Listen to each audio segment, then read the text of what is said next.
Je vais demander à Bertrand de Fédot de me rejoindre. Je trouve que notre profession, d'une façon générale, compte beaucoup de personnalités de grande qualité.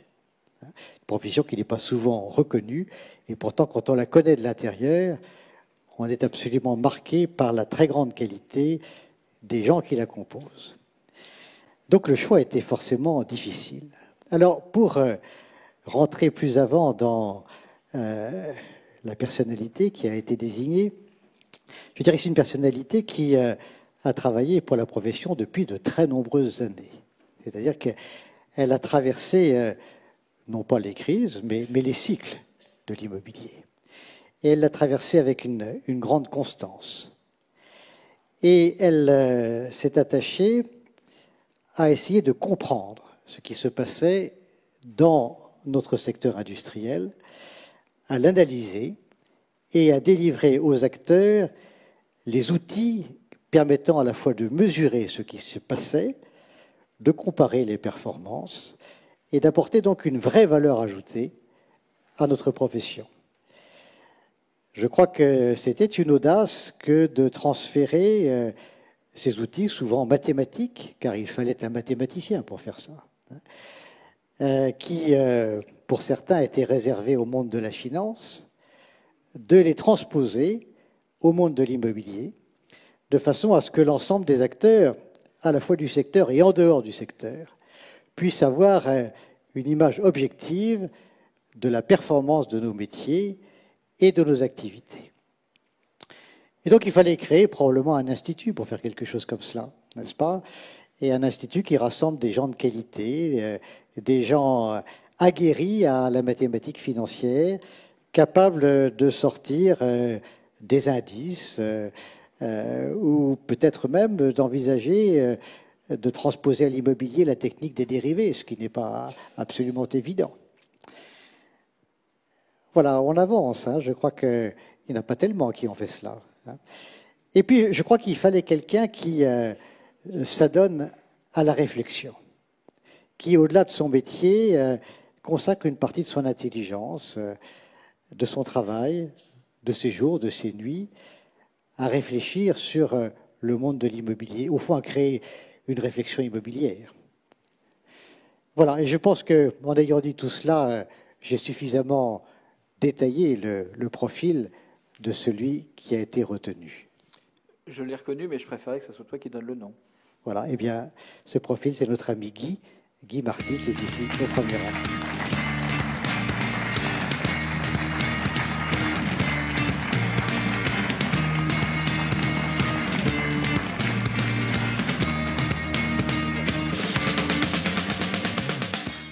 Mon cher Guy, si tu me permets de dire un petit mot quand même plus personnel, parce que ce portrait était un peu caché. Mais puisque ce trophée s'adresse d'abord à un homme, je pense qu'on peut dire quelque chose de l'homme. Moi, je vois chez toi 3 qualités essentielles qui, je pense, ont marqué tout ton parcours. La première, c'est la perspicacité visionnaire, c'est-à-dire essayer d'attacher son regard à ce qui va se passer, comprendre ce qui va se passer, essayer d'anticiper, de discerner ce qui est principal de ce qui est accessoire et de le mesurer. Et ça, c'est une marque d'intelligence, une capacité de recul qui certainement a marqué tout ton parcours personnel et qui te donne une position très particulière dans notre monde de l'immobilier. Le second trait que j'ai bien souvent remarqué, c'est la ténacité. Que ce métier que tu as choisi est difficile. Parce qu'il faut arriver, au fond, à dire à la fois ce qui va et ce qui ne va pas, et notamment à le dire avec le crédit qui résulte du travail et de l'approfondissement des choses.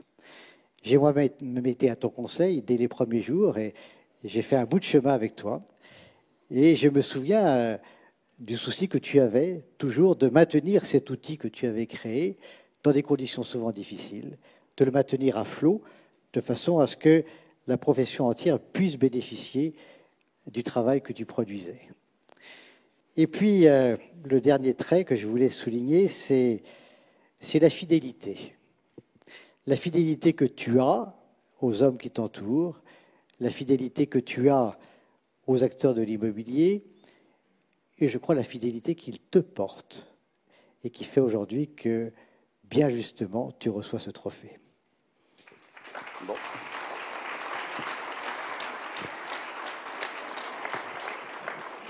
Eh bien, merci Bertrand pour tous ces mots bien sympathiques.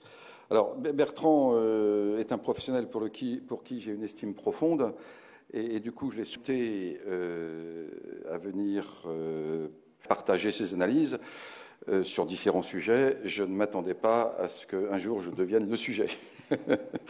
Alors, bon, je dois bien dire quelques mots. C'est vrai que l'aventure de l'EIF, c'est d'abord une double rencontre, j'aimerais dire, une rencontre entre immobilier et finance, ça vous savez, et aussi une rencontre entre une équipe et des acteurs, parce que, bon, c'est ma nature, donc j'ai voulu apporter des analyses, des stratégies, des informations, des perspectives, des prévisions. Et puis les acteurs, au lieu de me demander mais pourquoi diable je venais les embêter, m'ont au contraire vraiment encouragé à continuer. Alors c'est vrai qu'on vit dans un monde, dans une ambiance en fait d'information, de raisonnement, d'évidence, qui déforme le monde réel dans lequel nous vivons, et c'est très dangereux pour ceux qui ont des responsabilités. Et donc il est important qu'il y ait une équipe qui ait de l'esprit scientifique, qui ait une liberté d'esprit, qui ait une passion de communiquer, qui soit proche des acteurs et qui puisse travailler. Alors qu'est-ce qu'on fait ? Je vais essayer de dire un peu, de façon un peu spontanée, ce qu'on fait, ou ce qu'on a fait, ou ce qu'on va faire. En gros, d'abord, on fait de l'anti-Clémenceau.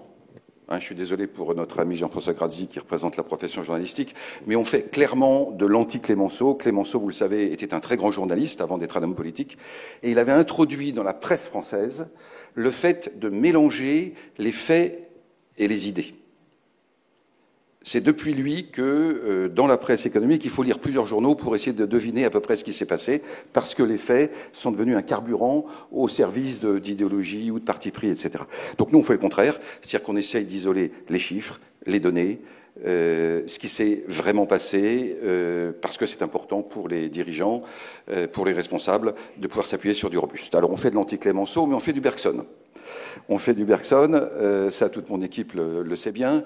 Vous savez, c'est la phrase « il faut agir en homme de pensée et penser en homme d'action », puisque nous constituons un espace où les professionnels peuvent lever un peu le nez du guidon. Eh bien, encore faut-il qu'il y ait à ce moment-là des éclairages qui puissent leur être concrètement utiles, enfin qui puissent vraiment s'intégrer dans leur activité. Alors, si je voulais continuer, je dirais aussi qu'on fait du Voltaire, la critique, encore et toujours de la critique, surtout contre les idées ambiantes, parce que toutes ces idées nous disent le monde dans lequel on a vécu, mais ne nous disent pas le monde dans lequel on va vivre. Et c'est très important pour le dirigeant d'être bien sûr branché sur l'avenir, mais ça, tu en as parlé, Bertrand. Et puis, pour conclure, sur cet aspect-là, je dirais qu'on fait du Platon. Vous savez, s'il y a de la pensée, il y a de l'espoir. Il ne faut pas oublier que la philosophie est née dans l'optimisme. Et dans le monde très complexe ou très bousculé dans lequel nous vivons, je crois qu'il est important de se souvenir que si on a une capacité de réflexion, c'est pour trouver des solutions. Trouver des solutions vers la prospérité. Et que la prospérité des acteurs, elle est bien pour eux, mais elle est bien aussi pour l'ensemble de la société.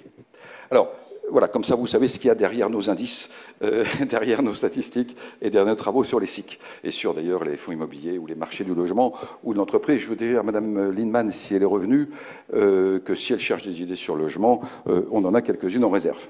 Alors, l'heure des remerciements, bon, déjà, je remercie Bertrand pour son mot bien sympathique. Et je voudrais remercier deux personnes qui m'accompagnent depuis le tout début de cette aventure, Patricia Peignot et Marie Escudier. Je voudrais remercier aussi nos... on ne sait jamais comment les appeler, senior advisors, chercheurs associés, etc., mais qui sont là depuis très longtemps et qui apportent beaucoup de créativité, beaucoup d'esprit scientifique. C'est Bernard Audibert et Pierre Scheffler, ou depuis un peu moins longtemps, Gilbert Raymond. Bon, je remercie mon équipe aussi, bien sûr. Et je dirais l'équipe présente ou passée.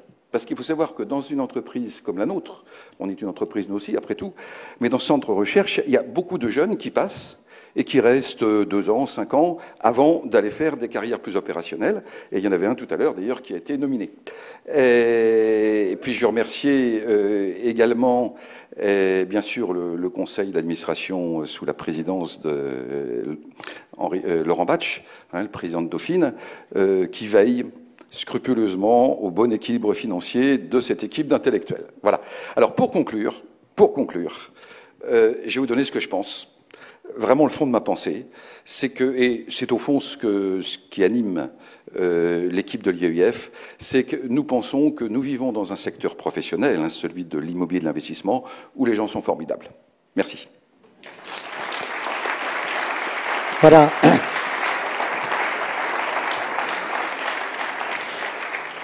Mon cher Guy, tout le monde sait que tu es venu dans ce monde sous une bonne étoile. Mais je ne suis pas sûr que tout le monde sache que la Providence a fait les choses de telle façon que tu reçois ce trophée le jour de ton anniversaire, le 3 décembre, le jour de tes 65 ans.